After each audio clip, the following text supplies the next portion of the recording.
एक white rubber की soul और उसमें लगी ब्लू कलर की स्ट्रैप, याद है हवाई चप्पल। हर भारतीय घर की सस्ती और टिकाऊ ऑप्शन हुआ करती थी कभी ये। बाटा ने 1950s के टाइम में रबर स्लीपर्स लॉन्च किया था, जिसका ब्रांड नेम उस समय हवाई था, जिसे आज हम हवाई चप्पल के नाम से भी जाना करते हैं।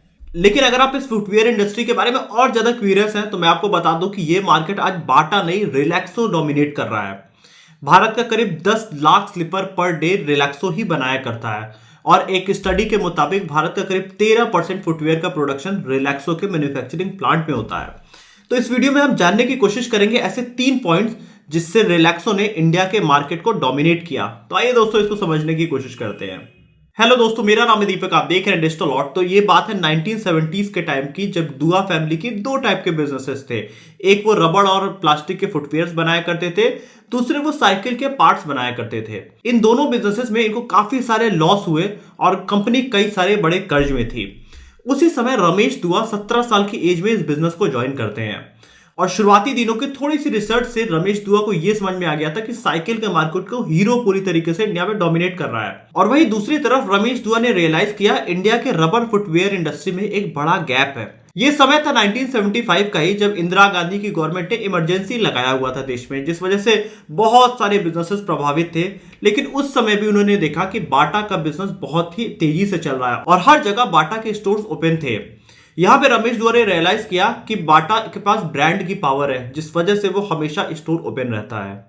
और इसीलिए एक साल के अंदर ही 1976 में उन्होंने रिलैक्सो नाम का एक ब्रांड लॉन्च किया। अब यहाँ पे रिलैक्सो ने 3 ऐसी स्ट्रेटजीज लगाई जिस वजह से पिछले वो 30 सालों से मार्केट को डोमिनेट कर रहे हैं।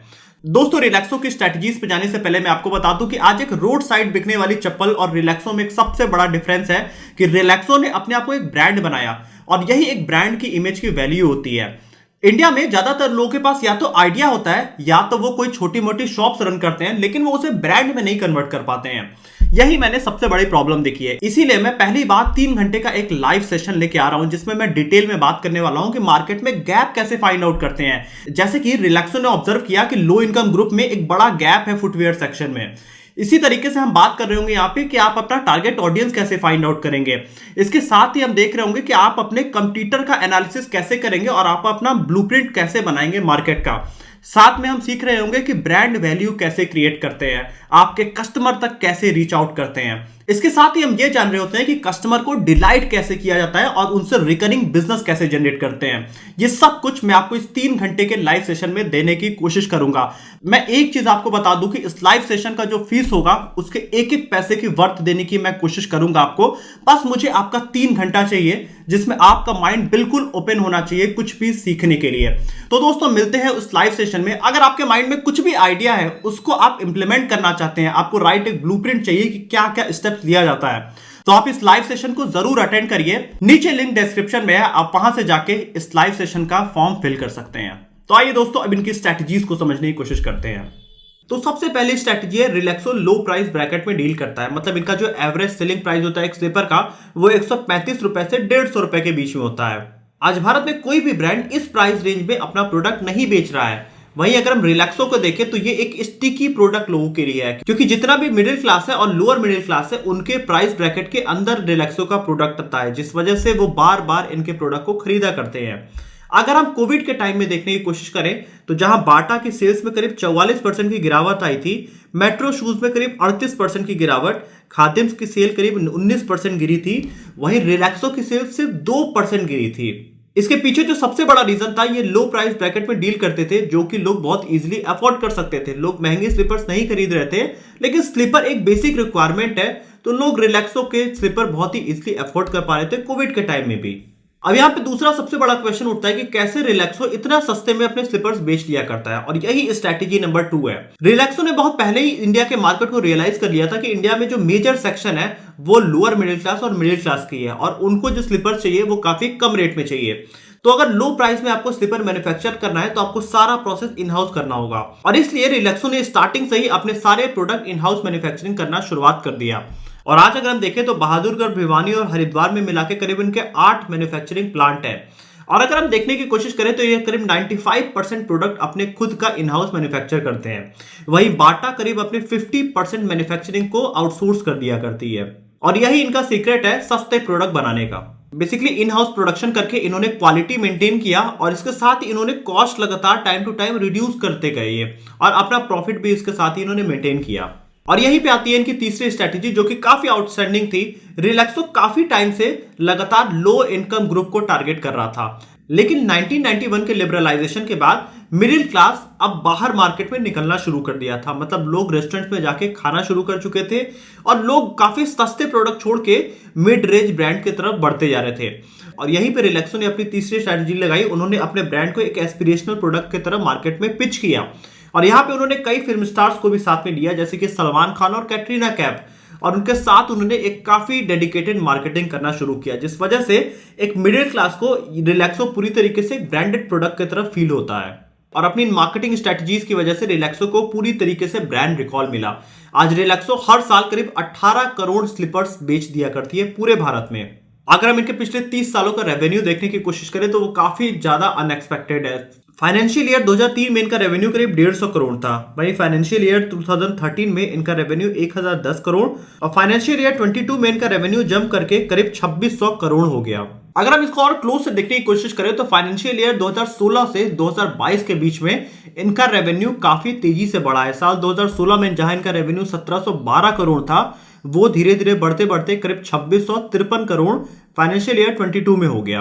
वहीं अगर हम इनके प्रॉफिट्स देखने की कोशिश करें तो जहां वो फाइनेंशियल ईयर 2016 में 120 करोड़ था, वो फाइनेंशियल ईयर 2021 में बढ़कर 292 करोड़ हो गया और इस साल थोड़ा सा डिक्लाइन होकर 223 करोड़ है।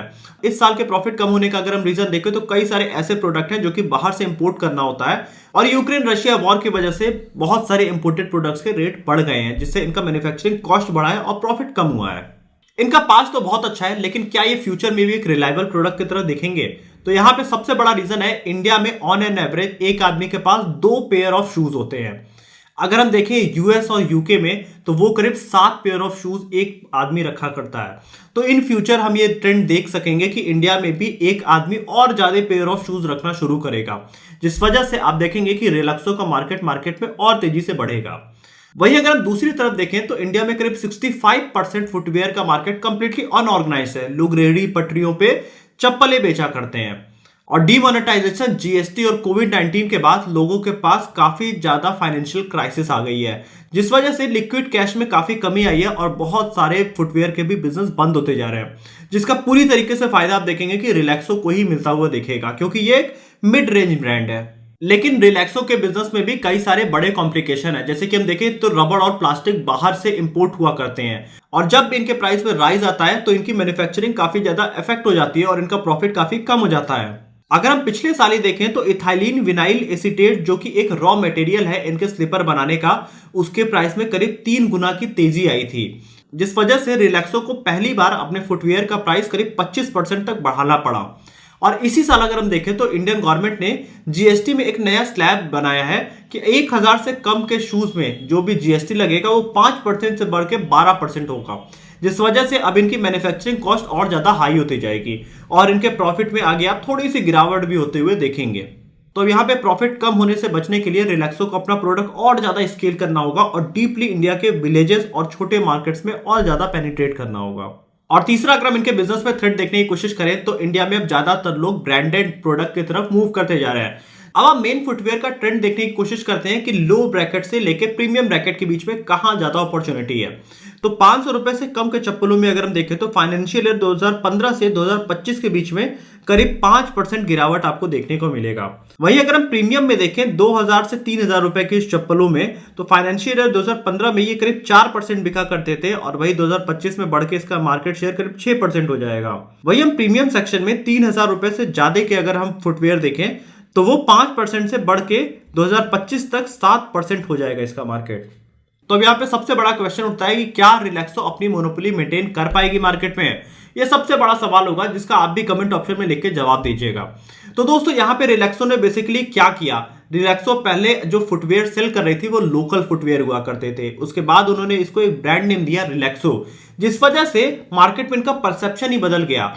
वही चप्पल रोड पे 150 रुपए की बिका करती है जिसपे लोग काफी ज्यादा नेगोशिएशन करते हैं, लेकिन रिलैक्सो उसी चप्पल को 150 रुपए में ही अपना ब्रांड नेम लगा के दिया और उसमें कोई नेगोशिएशन रेट में नहीं होता है और यहां पर रिलैक्सो को एज मिल गया इंडिया के कंप्लीटली अनऑर्गेनाइज्ड मार्केट में। तो दोस्तों वीडियो खत्म होने से पहले मैं आपको बता दूं, ये मेरा सबसे पहला लाइव सेशन होने वाला है जिसमें मैं अपनी सारी स्ट्रेटेजीज आपको बताने की कोशिश करूंगी कि एक ब्रांड का ब्लूप्रिंट क्या होता है, और वहां पे आप मुझसे क्वेश्चन आंसर भी कर सकते हैं। तो लिंक डिस्क्रिप्शन में है, आप जाइए और इस फॉर्म को फिल करिए और लाइव सेशन के लिए एनरोल करिए। तो दोस्तों यही था आज का वीडियो। आप किस ब्रांड की स्लीपर यूज करते हैं आप कमेंट ऑप्शन में लिख के बताइए। वीडियो अच्छी लगी है तो वीडियो को लाइक करिएगा, चैनल को सब्सक्राइब करिएगा और ऐसे ही वीडियो के लिए आप इस बेल आइकन को भी प्रेस कर सकते हैं।